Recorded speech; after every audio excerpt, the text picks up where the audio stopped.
اللہ کے حبیب نے منع فرمایا، فرمایا کوئی اونچا اللہ اللہ نہ کرے، جب کوئی نماز پڑھ رہا ہو سو رہا ہو تو اس کے سامنے اونچا ذکر نہ کرو۔ کہتے میں ایک دن اونچا اونچا ذکر کر رہا تھا، اونچا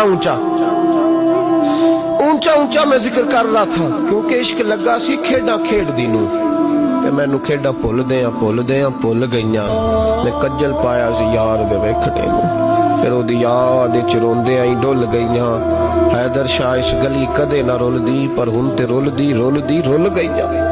کہتے میں اونچا ذکر کر رہا تھا تو حضرت عمر فاروق رضی اللہ تعالیٰ عنہ نے ڈانٹ دیا، فرمایا تجھے نہیں پتا حضور نے منع کیا؟ تو عمر نے ڈانٹا تو میں چھپ کے بیٹھ گیا کونے میں۔ حضور آئے نا نماز پڑھانے تو محبوب نے پتہ کیا وہ عبداللہ کدھر ہے؟ کہتے میں کونے میں تھا، حضور نے فرمایا کیا ہوا؟ تو میں رو پڑا، میری عزت بڑی تھی نا مدینے میں، کبھی کسی نے کچھ نہیں کہا تھا۔ نبی کریم نے فرمایا کیا ہوا؟ عرض کی حضور کچھ نہیں، پھر بھی بتاؤ۔ کہتا میں رو پڑا، میں نے کہا یا رسول اللہ میری غلطی تھی تو سیدنا فاروق اعظم نے ڈانٹ دیا ہے۔ فرمایا ہوا کیا؟ یا رسول اللہ میں اونچا ذکر کر رہا تھا، اور بات بھی ٹھیک ہے، کچھ لوگ قریب نماز پڑھ رہے تھے، حضرت عمر نے منع کیا، نبی کریم علیہ السلام نے فرمایا بلاؤ نہ ذرا عمر کو۔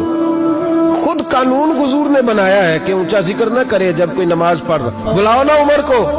جناب عمر آئے تو حضور نے فرمایا عمر میرے عبداللہ کو کوئی نہ ڈانٹے، کسی ان پڑھ سے، کسی دیہاتی سے، کسی بھولے سے انداز دیکھے حضور کا، اسے کوئی نہ ڈانٹے۔ پھر حضور نے فرمایا تمہیں پتہ ہے یہ میرے لیے کتنی تکلیفیں برداشت کر کے آیا؟ صحابہ فرماتے ہیں یہ خوش نصیب ہے جس کی روح بھی محبوب کے ہاتھوں میں نکلی۔ اور جب جنازہ اٹھا تو حضور کی داڑھی سے ہم نے آنسوں کے قطرے ٹپکتے دیکھے۔ مدینے میں رواج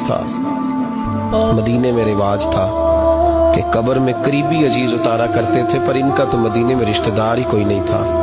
حضرت عمر فاروق اور جناب ابو بکر صدیق کہنے لگے ہم قبر میں اتارتے۔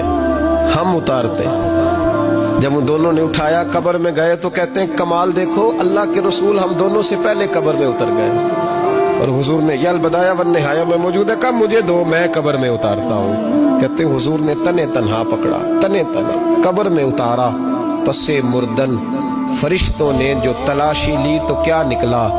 فقط ایک دل کے گوشے سے خیال مصطفیٰ نکلا۔